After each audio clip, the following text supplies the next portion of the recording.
Welcome to the impact of trauma on victims of domestic violence.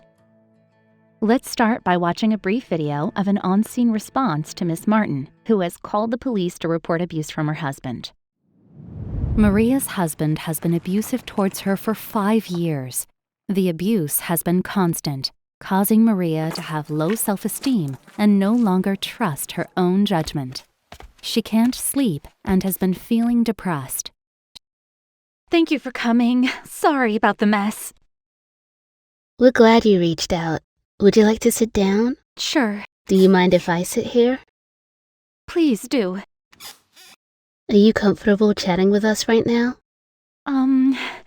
Yeah, I guess so. Please tell us everything you're able about what happened to you. I'm going to take some deep breaths before we get started. Feel free to join me. I know that it helps me concentrate on the conversation at hand.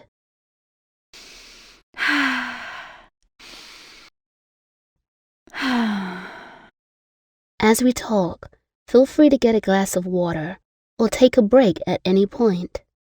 Okay. My husband has been hitting me for a long time. This morning, he was so angry. Maria shares that she has been abused mentally, emotionally, and physically for several years. The complex trauma she has experienced has caused her brain to be on constant alert, and she can be triggered easily in everyday situations. As she's sharing her story, Maria suddenly notices Officer Smith's watch. It is the same type of watch she bought her husband for a wedding present, and he has worn it every day since she gave it to him. The night she presented it was also the first time that he physically assaulted her. Seeing the watch on Officer Smith's hand triggers Maria, and she loses focus, stumbles over her words, and appears to withdraw. Take as much time as you need. I don't remember where I was at, but yeah, I think that's pretty much everything. Okay. I would like to learn more about this morning. When you thought your nose was broken. Can you describe how that felt? Okay, let's talk about what was going on in Maria's brain during this interaction. First, what is trauma? Trauma is the reaction that our brain can have to something it perceives as a threat. And everyone experiences it differently based on the person or the situation. In one instance, Maria might respond by getting small and quiet. In another situation, she might break into tears. Her best friend might become angry or combative, whereas her cousin might show avoidance, acquiescing to others. We also need to remember that fear, or the feeling of being threatened, is subjective. We shouldn't judge anyone for what they're traumatized by, because no one can control what their brain perceives as a threat. Yes, and notice the way Officer Thompson led the conversation. She led Maria through some deep breathing to help center her, asked open-ended questions, and generally allowed her to dictate how and at what pace her experience was shared. Maria decided which details to provide first, and only then did Officer Thompson ask more specific follow-up questions. When Maria was triggered, the officer held space for her to process that and didn't rush the conversation. I get that she was emotionally overwhelmed, but wouldn't it have been simpler if the officer just asked her what had happened that day? Good question, Jack. Let's talk about the brain and brain function by area, focusing on 2 primary areas of the brain: the prefrontal cortex, or rational brain, and the defense circuitry. We'll look at the way the brain usually functions using our hand to demonstrate. Imagine a closed fist with a thumb inside of the fingers. The thumb represents the defense circuitry, and the fingers represent the rational brain. Typically, when the rational brain is functioning regularly, it is in charge of how we interact with the world. It is responsible for logic, planning, and long-term memory, among other things. When the rational brain is in charge, we can recall events in a logical and chronological way.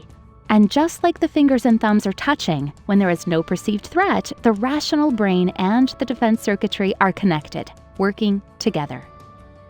However, when our brain perceives a threat, the rational brain is impaired, and the defense circuitry, which is in charge of our fight, flight, and freeze responses, can take over. We can call this flipping our lid. The defense circuitry protects us in the immediate moment, but because our rational brain is impaired, we are not able to immediately process the traumatic events into our long-term memory. This means that often, victims of trauma cannot recall the events as we would expect them to because the memories are not stored in the logical, chronological way they typically would be. This also means that during a threat, the victim doesn't have access to their rational brain to make decisions, so their actions might appear irrational or confusing. Now, let's think about Maria's affect in the video. What stood out? She got really upset when she saw the officer's watch. Correct, Jack. The watch triggered Maria, which means her defense circuitry perceived a threat and took over. In this instance, as a reaction to that trauma, Maria attempted to make herself smaller and adopted a flat affect. Remember, there is no one way and certainly no right way to react to trauma. Every victim of domestic violence can respond differently and have different triggers.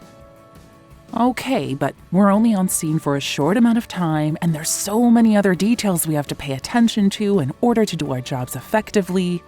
I'm all for making the victim feel comfortable and supported, but there's only so much we can do. It really helps if you can connect survivors of domestic violence to an advocate like me who is specially trained to help support them through their trauma. I see cases like Maria's every day. Through therapy and personalized support, we're able to help survivors see that they're not alone and empower them every step of the way to move towards safety and stability. I couldn't have said it better myself. In fact, let's watch this second quick video to see what is possible when Maria gets the support that she needs. Hi, Officer Smith, Officer Thompson. I just wanted to stop by and thank you for the support you gave me. It's been a long road, but things are going well right now. That's terrific, Maria. That's such great news. Your kindness and patience as you took my report helped me understand that it wasn't my fault. The fact that you believed me and cared made all the difference. Maria's husband was arrested and convicted of family violence after she reported this assault to the police. In the 2 years since, she has been able to seek services at her local domestic violence agency, where a counselor helps her process her trauma and understand her triggers. She has learned to trust and believe in herself again.